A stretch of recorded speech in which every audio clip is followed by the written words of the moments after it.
Assalamualaikum warahmatullahi wabarakatuh. Ikuti dan kunjungi channel YouTube Maulizul Akbar NAD. Subscribe, like, share, komen.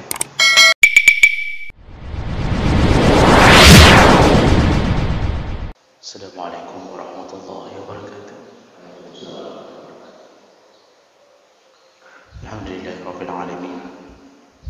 Wa bihi nasta'in ala umuri dunya waddin. Asyhadu an la ilaha illallah wahdahu la syarika lah wa asyhadu anna Muhammadan 'abduhu wa rasuluhul karim. Allahumma shalli wa sallim ala nabiyyina wa sayyidina Muhammadin wa ala alihi wa ashabihi ajma'in. Amma ba'd. Rabbi shrah li sadri wa yassir li amri wahlul 'uqdatam min lisani yafqahu qawli. Segala puji bagi Allah, kemudian salawat dan salam kepada Rasulullah, pada keluarga dan seluruh sahabat-sahabatnya. Jemaah salat subuh, bapak-bapak dan ibu-ibu yang Allah muliakan insyaallah. Di pertemuan kita sebelumnya kita sudah membahas beberapa hadis, yaitu tentang ancaman meninggalkan anggota wudu, ancaman meninggalkan menyapu atau membasahi anggota wudu, terutama yang wajib. Ini perbuatan berdosa dan mendapatkan ancaman neraka Allah di akhirat, yang meninggalkan mencuci anggota wudu yang wajib. Baik, kita lanjut, masih seputar taharah, masih masalah berwudu. Berikutnya yaitu at-targhib fi kalimatin yaquluhunna ba'da al-wudu, yaitu anjuran untuk membaca doa-doa setelah berwudu. Bapak Ibu yang Allah muliakan, ketika selesai berwudu ada satu amalan, hukumnya sunnah, tidak wajib, tapi apabila amalan itu dilakukan maka mendapatkan keutamaan dari Allah Subhanahu wa taala. Apa dia? Yaitu membaca doa setelah wudu. Saya yakin semua kita tahu ini, sudah diajarkan dari kecil kita, tetapi kadang-kala kita lupa mengamalkannya. Apalagi biasanya yang sering salat di rumah, itu biasanya sering terlupa untuk membaca doa setelah wudu. Kalau di masjid lebih sering teringat karena lingkungan dan kemudian keberkahan. Jadi ada orang yang setelah wudu biasanya dari waktu di masjid secara otomatis dia membacanya, walaupun ada juga yang tidak membacanya. Maka bagi yang belum sering membaca doa setelah wudu, mari kita dengarkan janji-janji Allah dan Nabi sallallahu alaihi wasallam, apa kelebihan orang yang membaca doa setelah berwudu. Jadi Ibnu Umar bin Khattab radhiyallahu anhu qala Nabi sallallahu alaihi wasallam, Rasulullah berkata, "Ma minkum min ahadin yatawaddau fayuballigh atau fayusbighul wudu." Kata Rasulullah, salah seorang di antara kalian yang ketika dia berwudu lalu benar-benar dia menyempurnakan wudunya. Jadi Rasulullah memberi syarat lebih dahulu, yaitu orang yang akan mendapatkan keutamaan mereka yang menyempurnakan wudunya. Ini catatan dari Rasulullah yang menyempurnakan wudunya. Artinya kalau tidak baik atau asal-asalan wudunya, maka tidak akan mendapatkan kesempurnaan yang akan disebutkan. Jadi Rasulullah mengatakan, di antara kalian kalau berwudu lalu menyempurnakan wudunya, summa yaqul, lalu kemudian dia berkata atau dia berdoa, asyhadu an la ilaha illallah wahdahu la syarika lah wa asyhadu anna Muhammadan abduhu wa rasuluh. Ini yang disebutkan dalam satu hadis. Hadis riwayat Muslim, Abu Dawud, Tirmizi dan Ibnu Majah. Nanti ada sambungan kalau mau digabung, yaitu hadis yang dari riwayat yang lain yang berasal dari riwayat Tirmizi dan Abu Dawud. Rasulullah juga pernah membaca, Allahumma ja'alni minat tawabin waj'alni minal mutatahhirin. Nah, kita alhamdulillah kita sudah sering terhafal dengan menggabungkan dua hadis ini.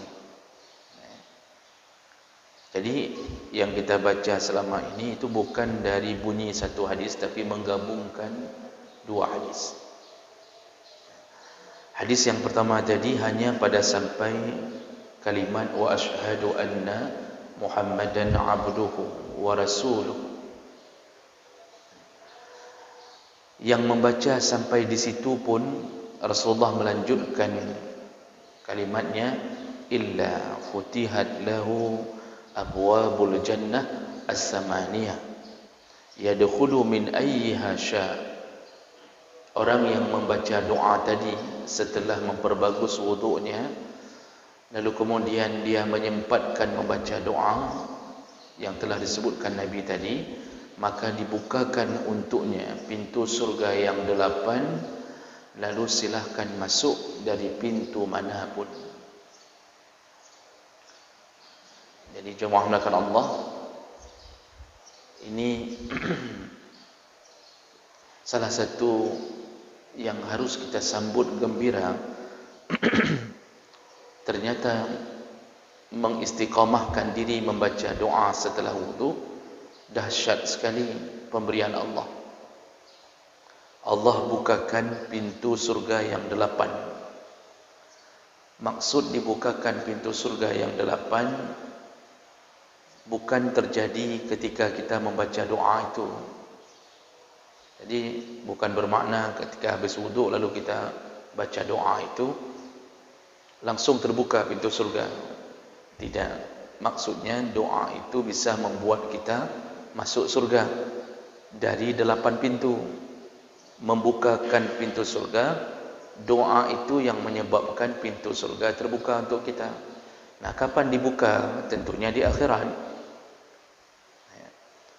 Dan yang lebih dahsyat lagi, Rasulullah mengatakan orang yang berdawam atau senantiasa membaca doa setelah wudu, setelah Allah janjikan pintu surga yang 8, masuklah dari pintu manapun yang engkau suka. Masuklah dari pintu manapun yang engkau suka. Ini kan sudah VIP betul nih Pak. Ini betul-betul VVIP, bukan lagi VIP ini. Jadi sudah suka-suka, sama seperti orang kaya yang dimuliakan oleh satu negara, itu boleh pilih ketika dia datang, boleh pilih mau tidur di hotel mana, boleh pilih makanan apa. Itu karena dia dimuliakan dengan jabatannya. Bahkan orang yang punya jabatan hari ini, sampai-sampai pintu Kaabah pun diizinkan untuk dibuka. Padahal pintu Kaabah itu tidak boleh sembarang orang memasukinya. Tapi kalau presiden-presiden dari negara-negara muslim itu diizinkan. Semua presiden, baik zalim tidak zalim, karena mengingat jabatannya dan menghormati pimpinan dari komunitas orang Islam, pintu Kaabah dibuka. Soeharto dulu masuk Kaabah. Soekarno saya tidak tahu. Kemudian presiden-presiden berikutnya diizinkan masuk Kaabah. Di Malaysia semua presiden masuk Kaabah. Terakhir Tun Najib Abdul Razak kalau tidak salah itu masuk Kaabah.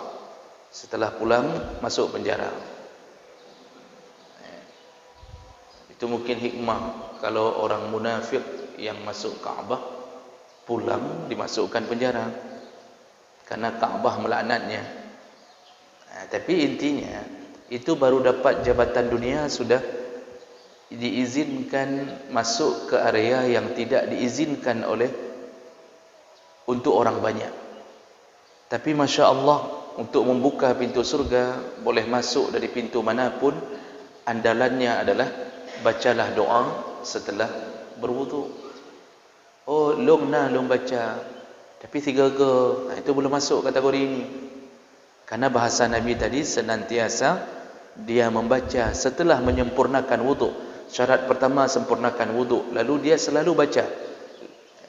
Baik wudu untuk salat wajib maupun wudu untuk salat sunnah, itu tetap disunnahkan baca. Hadis ini juga ingin mengatakan bahawa pintu surga ada 8. Dan pintu surga itu disesuaikan dengan amal. Rasulullah menjelaskan di hadapan Abu Bakar, pintu surga itu disesuaikan dengan amalan. Ada babus sedekah untuk orang yang ahli sedekah. Ada babul jihad untuk orang yang berjihad. Ada babus salah untuk orang-orang yang ahli salat. Karena tipe orang ada yang suka bersedekah, tidak sanggup salat, tidak sanggup salat sunnah. Ada yang begitu. Jadi Allah muliakan dia, bisa jadi dia masuk dari pintu sedekah, tidak masuk dari pintu solat. Dia solat tapi yang model tahajud tak sanggup, mungkin karena kelelahan, mungkin duha tidak pernah. Tapi kalau sedekah, subhanallah, dia hanya melakukan solat wajib. Okey, selama tidak bermasalah dengan Allah, tidak bermaksiat, insya-Allah Allah pilihkan pintu untuknya. Jadi ini tergantung amalan. Khusus orang yang berpuasa, pintu itu disebut Ar-Rayyan. Ar-Rayyan itu artinya yang tidak pernah dahaga. Rayyanun itu artinya yang tidak pernah dahaga. Artinya dia sudah cukup dahaga di muka bumi, Allah tidak dahagakan dia lagi di akhirat, lalu dimasukkan dari pintu Ar-Rayyan. Nah, kemudian Abu Bakar bertanya kepada Rasulullah, "Ya Rasulullah, adakah orang yang dipanggil dari semua pintu?" Dipanggil-panggil dari semua pintu. Artinya pintu sedekah manggil dia, pintu puasa panggil dia, semua berebut dia. Jawaban Nabi, ada. Dan aku berharap dari Allah, engkaulah salah satunya, wahai Abu Bakar. Jadi Abu Bakar ni apa kelebihannya? Dia direbut-rebut oleh pintu surga. Surga merindukannya. Kita mungkin tidak sehebat amal Abu Bakar. Kita mungkin tidak pernah mengiringi Nabi lalu menutup pintu gua, menutup lubang-lubang di dalam gua Sur agar Nabi tidak tergigit oleh ular sampai kaki Abu Bakar yang digigit. Abu Bakar kalau berjalan bersama Nabi, kadang-kadang sekali-sekali di depan, kemudian dia mundur ke belakang, kadang-kadang ke kanan, kadang-kadang ke kiri, sampai seperti orang putar-putar. Dalam hadis Nabi pernah bertanya, "Kenapa engkau melakukan itu?" Kata Abu Bakar, "Aku melakukannya karena apapun yang terjadi, biarlah aku lebih dahulu yang menghadapinya." Itu yang membuat dia dirindukan oleh surga dari berbagai pintu. Kita tidak mampu ke situ. Kita jangankan untuk Nabi, untuk menjaga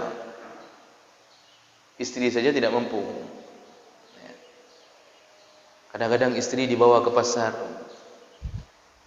tinggal di pasar. Suaminya udah pulang, istrinya tinggal di pasar. Ini bagaimana bisa mau direbut oleh pintu surga? Jadi jemaah olehkan Allah Subhanahu wa taala, harapan kita di mana? Harapan kita di amal. Disitulah pentingnya mengetahui tentang ilmu. Janji-janji Nabi kalau tidak diberitahukan, artinya ada orang tidak mau menuntut ilmu, itu tidak tahu bahwa ada janji Nabi. Bisa masuk dari pintu surga, dan suka-suka kita mau milih dari mana. Bayangkan pilih surga suka-suka. Ini kan 8 pintu surga. Ini termasuk surga tertinggi, yaitu Al-Firdaus. Kata Rasulullah, kalau engkau berdoalah, mintalah surga yang paling tinggi. Jadi jangan berdoa, ya Allah berikanlah surga. Apapun boleh. Alhamdulillah sudah engkau kasih surga. Nyanpina. Tidak boleh berdoa seperti itu, kata Rasulullah. Kalau berdoa, mintalah yang tertinggi, mintalah Firdaus. Dan ini pilihan ini termasuk surga Firdaus. Pasti kita semua akan memilih hidup bersama Nabi, satu komplek bersama Nabi. Dan itu bisa didapatkan kapan? Ketika orang bagus wudunya lalu berdoa setelah berwuduk. Jadi jemaah melakukan Allah, ini kemuliaan ini sederhana, tapi lihatlah nanti Allah tidak akan ingkari janji bagi mereka yang istiqamah membaca doa setelah berwuduk. Kapan dibaca? Di kamar mandi kah? Di tempat wuduk kah? Atau di dalam masjid? Yang tidak boleh di kamar mandi. Makruh hukumnya membaca di dalam kamar mandi, karena di dalamnya ada tempat-tempat pembuangan hajat. Kalau tempat wuduknya di luar kamar mandi, setelah berwuduk lalu membalikkan arah ke arah kiblat, sunnah semua doa diarahkan ke arah kiblat. Rasulullah dulu kalau mau berdoa dia menghadapkan dirinya ke arah kiblat. Lalu boleh angkat tangan, boleh tidak. Kadang mengangkat tangan itu sunnah. Lebih baik angkat tangan. Mintalah kepada Allah dengan menyebutkan doa tadi. Jadi doa ini berisi ketauhidan kepada Allah dengan mengucapkan kesaksian, asyhadu an la ilaha illallah wahdahu la syarika lah wa asyhadu anna Muhammadan abduhu wa rasuluh. Sambung dalam hadis lain, Allahumma ja'alni minat tawabin, ya Allah jadikan aku dari orang-orang yang bertaubat. Wa ja'alni minal mutatahhirin, dan jadikan aku orang-orang yang bersuci. Artinya yang selalu mensucikan diri, baik suci badan maupun suci hati. Jadi jemaah melakukan Allah Subhanahu wa taala, ini fadilah orang yang membaca doa setelah berwuduk. Dan ini dikuatkan dengan hadis sahih yang lain, riwayat An-Nasa'i dan Tabrani, an Abi Sa'id Al-Khudri qala Rasulullah sallallahu alaihi wasallam, man qara'a surat al-kahfi. Ini kebetulan hadisnya bergabung dengan kalimat tentang surat kahfi. Man qara'a surat al-kahfi kanat lahu nuran yawmal qiyamah min maqamihi ila Makkah. Pertama Rasulullah mengatakan, barang siapa yang membaca surat al-kahfi, maka dia akan mendapatkan cahaya dari tempat dia membaca sampai ke Ka'bah. Ini dikuatkan dengan beberapa hadis. Ini nanti dibicarakan dalam masalah membaca surat kahfi. Karena surat kahfi ini diutamakan dibaca di hari Jumaat. Di hari Jumaat, baik malamnya maupun siangnya. Jadi mulai dari Kamis setelah terbenam matahari itu sudah mulai berlaku baca surat kahfi. Walaupun tidak dilarang untuk membaca surat lain, tapi surat kahfi punya kelebihan khusus karena dikhususkan oleh Rasulullah membaca di hari Jumaat. Salah satu fadilahnya adalah mendapatkan cahaya dari tempat dia membaca sampai ke Ka'bah. Itu dapat cahaya itu maksudnya bukan cahaya seperti cahaya senter sampai kita bilang waktu kita baca, nak cuba lihat dari luar rumah, ada tembus cahaya dari rumah kita tidak? Sebab ayah sedang baca surat Kahfi ni, hana merempaknya cahayanya. Maksud cahaya tadi adalah begitu besarnya pahala, seakan-akan melakukan kebaikan yang pahala itu kalau diukur sejarak antara tempat kita duduk sampai ke Kaabah. Nah, kemudian Rasulullah menyambung, wa man qara'a 10 ayatin min akhiriha, dan barang siapa yang membaca 10 ayat terakhir dari surat Kahfi, summa kharajat dajjal, seandainya nanti dajjal keluar, lam yadurruh, maka tidak akan bisa mencelakainya, tidak akan bisa memudaratkannya. Orang yang sering membaca 10 ayat terakhir dari surat Kahfi, maka dajjal tidak akan mampu mencelakainya. Maksud tidak mampu mencelakainya bukan tidak mampu membunuhnya, tapi tidak mampu memalingkan akidahnya. Karena dajjal ini fitnah terbesar, memalingkan akidah. Kalau dibunuh bisa saja dibunuh olehnya, tapi akidah kita diselamatkan Allah. Jadi jemaah mereka Allah Subhanahu wa taala, sampai hari ini tafsiran tentang dajjal itu kita bersandar pada hadis-hadis Nabi. Dajjal itu berbentuk seseorang,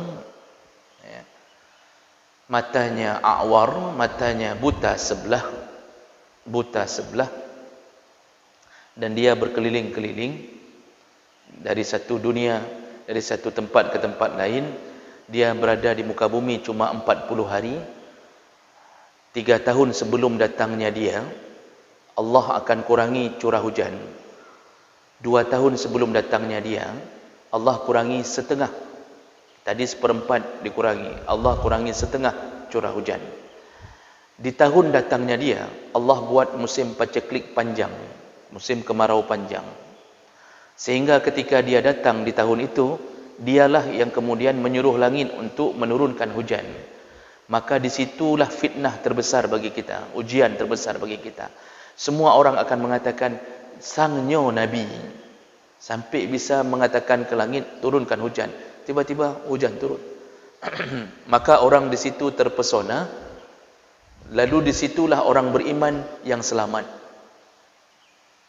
karena dia tahu ini dajjal. Sedangkan orang yang kurang imannya belum tentu selamat. Dan pengikutnya terbanyak, kata Rasulullah, yaitu Yahudi dan para perempuan.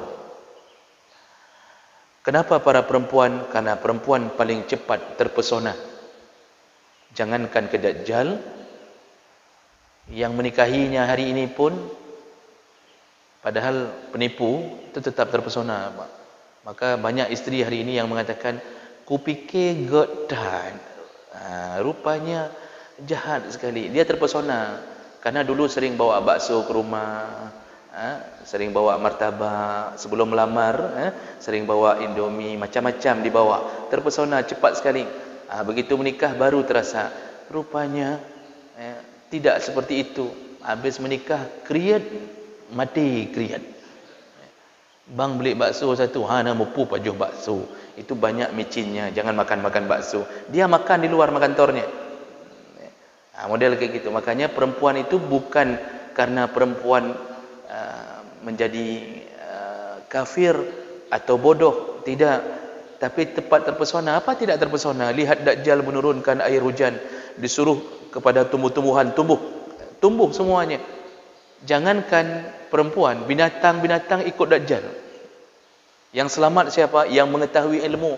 Ini dajjal, ini dajjal. Mereka lah yang selamat. Maka sampai Rasulullah mengatakan, ikatlah istrimu, anak-anak gadismu di rumah, disuruh ikat. Jadi nanti bapa siap-siap mengikat istri dan anak.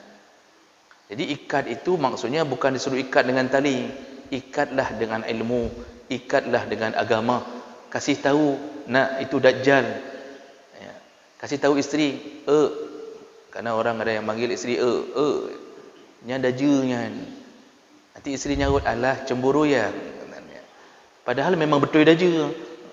Jadi Bapak Ibu maka Allah Subhanahu wa taala, siapa yang menyelamatkan kita? Salah satunya, sering-seringlah baca surat Kahfi. Bayangkan kalau tiap malam Jumaat kita baca sebulan 4 kali, otomatis kita terbaca 10 ayat terakhir. Ini penyelamatan dari Dajjal. Ya.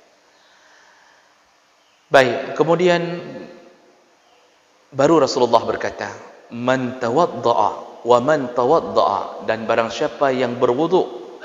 Ya, artinya tawadda' memakai fi'il madhi, barang siapa yang sudah selesai berwuduk, faqala, lalu dia berdoa. Apa doanya? Di sini disebutkan doa lain yang sedikit berbeda. Subhanakallahumma wa bihamdik asyhadu an la ilaha illallah. Mohon maaf, asyhadu an la ilaha illa anta astaghfiruka wa atubu ilaik. Ini doa dalam hadis ini. Subhanakallahumma wa bihamdik asyhadu an la ilaha illa anta astaghfiruka wa atubu ilaik. Yang membaca doa ini setelah berwuduk, kata Rasulullah, kutiba fi raqqin summa ju'ila fi tabi' falam yuksar ila yaumil qiyamah. Maka doanya dan pembacanya dicatat oleh Allah di atas lembaran yang disimpan di Lauhul Mahfud, dan tidak akan pernah dibuka, artinya tidak akan pernah dirusak lembaran itu. Nama orang itu tetap tercatat, doa yang dia baca tetap tercatat ila yaumil qiyamah, sampai datang hari kiamat. Jadi maksudnya apa? Nanti kalau sudah datang hari kiamat, baru dikeluarkan semua doa itu untuk membuktikan janji Allah kepada orang yang membacanya. Jadi ada dua versi baca doa setelah berwudu. Yang selama ini yang kita tahu kan satu versi. Tapi yang versi tadi pun sudah okey. Jadi mau hafal yang lain enggak sanggup, tidak mengapa, baca yang tadi saja, yang sudah terbiasa di mulut tadi. Oh, mau tambah, itu lebih baik. Ya, karena kedua-duanya punya fadilah. Nah, jadi jemaah melakukan Allah ini menunjukkan begitu mulianya dan begitu tingginya derajat di akhirat bagi orang yang membaca doa setelah berwudu. Mudah-mudahan yang hadir Allah telah catatkan pahala untuknya, dan semoga Allah kumpulkan kita kembali di dalam surganya. Amin ya rabbal alamin. Subhanakallahumma bihamdik asyhadu an la ilaha illa anta astaghfiruka wa atubu ilaik. Wassalamualaikum warahmatullahi wabarakatuh.